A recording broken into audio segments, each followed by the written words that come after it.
Now to the apparent chemical weapons attack this morning in northwest Syria. More than 80 people were killed in the incident.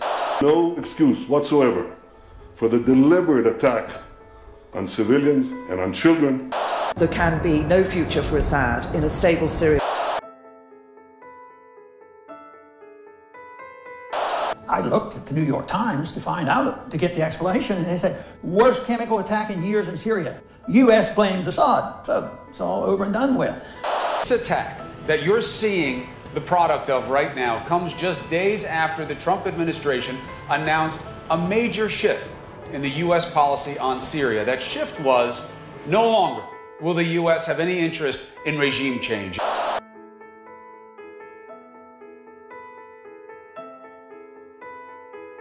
Special report. Strike on Syria. President Trump has just ordered a military strike on Syria. The U.S. has reportedly launched dozens of cruise missiles at a Syrian government target. Cruise missiles were launched by 2 U.S. Navy ships. I really believe that we should have and still should take out his airfields and prevent him from being able to use them to bomb innocent people and drop sarin gas on them.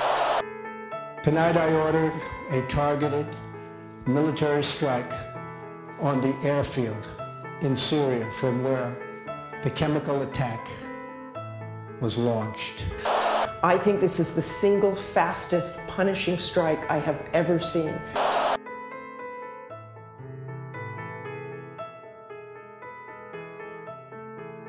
And I think it's incumbent upon us, all of us, we all believe this, to help our audience sort out fact from fiction. After 11 weeks in office, President Trump just had his best 24 hours. His Supreme Court nominee was confirmed by the Senate. He wrapped a summit meeting with his most important counterpart, and he pulled off a military strike in Syria without going to war with Russia. And he pulled off a military strike in Syria. Trump just had his best 24 hours. Malcolm, I want you to go into greater detail. We see these beautiful pictures at night from the decks of these 2 U.S. Navy vessels in the Eastern Mediterranean. I am tempted to quote the great Leonard Cohen, "I'm guided by the beauty of our weapons." And they are beautiful pictures of fearsome armaments making what is for them a brief flight over to this airfield. These beautiful pictures. I'd like to know specifically how that release of chemical gas, if it did occur, and it looks like it did, how that occurred. Because frankly, I don't think Assad would have done that. It does not serve his interests. It would tend to draw us into that civil war even further. Who do you think is behind it? Who do you think is behind it? It makes no sense, even if you were totally separate from this and take no sides of this, and you were just an analyst.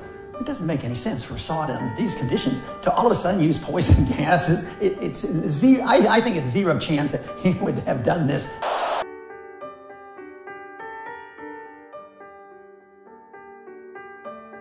Well, I can tell you that we provide through USAID about $23 million in assistance to them.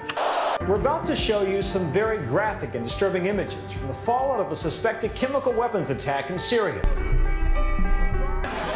Show victims, many of them children, struggling to breathe.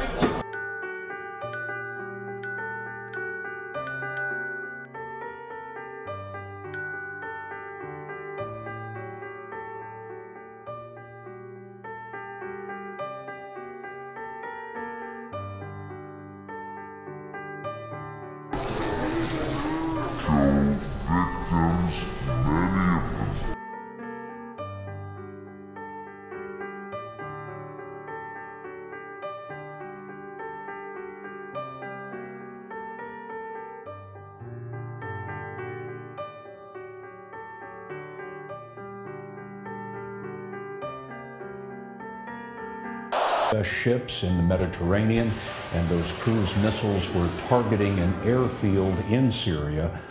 There's Взлетная полоса, рулежные дорожки и самолеты сирийских военно-воздушных сил на стоянках не повреждены. Что сразу после нанесения массированного ракетного удара по сирийской авиабазе началось широкомасштабное наступление бандформирований ИГИЛ и Джабхата Нусра на позиции сирийских войск.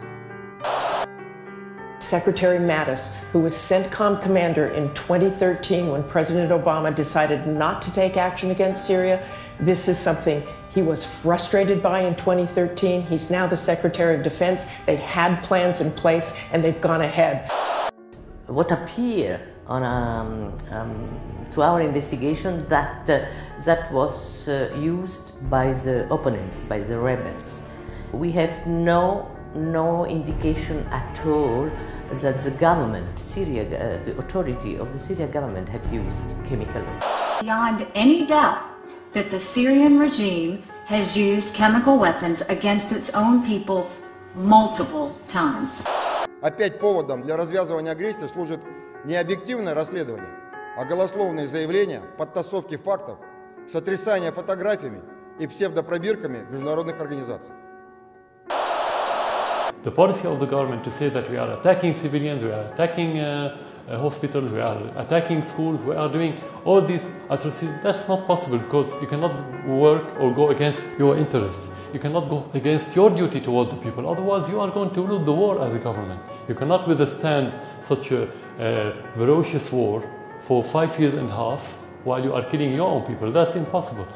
Mr. Mohammad Javad Zarif has strongly condemned the U.S. missile strikes against Syria, which he says were carried out based on, quote, bogus allegations. In a number of tweets, Zarif says years after the 9/11 attacks, the U.S. is fighting on the same side as Al-Qaeda and Daesh in Syria and Yemen. According to the Iranian foreign minister, the U.S. helped former Iraqi dictator Saddam Hussein build chemical weapons to use them against Iran during the imposed war, and now Washington attacks Syria over such banned arms. Администрация Соединенных Штатов Америки меняется, а методы развязывания войн со времен бомбардировок Югославии, Ирака и Ливии остаются неизменными. The problem is not between me and the people. I don't have a problem with the people because the United States is against me, the West is against me. Many Arab countries, including Turkey, which is not Arab, of course, against me.